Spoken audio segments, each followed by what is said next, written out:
Kako izgleda moja budućnost za 5 godina? Pa ne znam, ne razmišljam mnogo o budućnosti.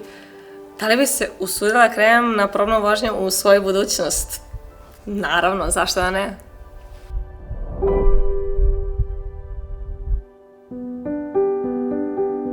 Ćao, ja sam Nina, imam 30 godina, iz Beograda sam, završila sam prava, ali se ne bavim time.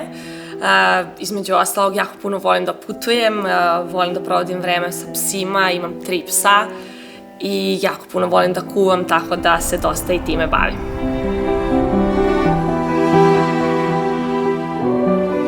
Gde bih voljela da živim u budućnosti? Pa definitivno negde u centru grada. Prosto centar grada je uvek centar svih zbivanja, tako da definitivno tako nešto.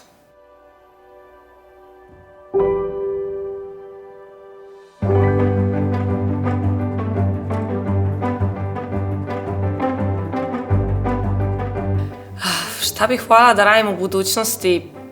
Pa eto, možda nešto što ima veze sa kuvanjem, budući da to onako baš volim da radim.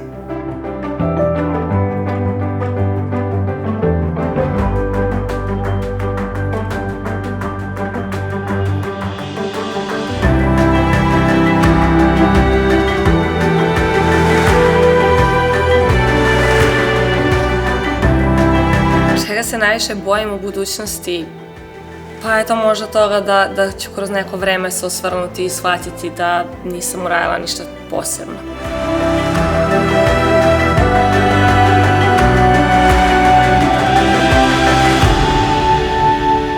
Čini mi se da me mnogo toga lepog čeka u budućnosti.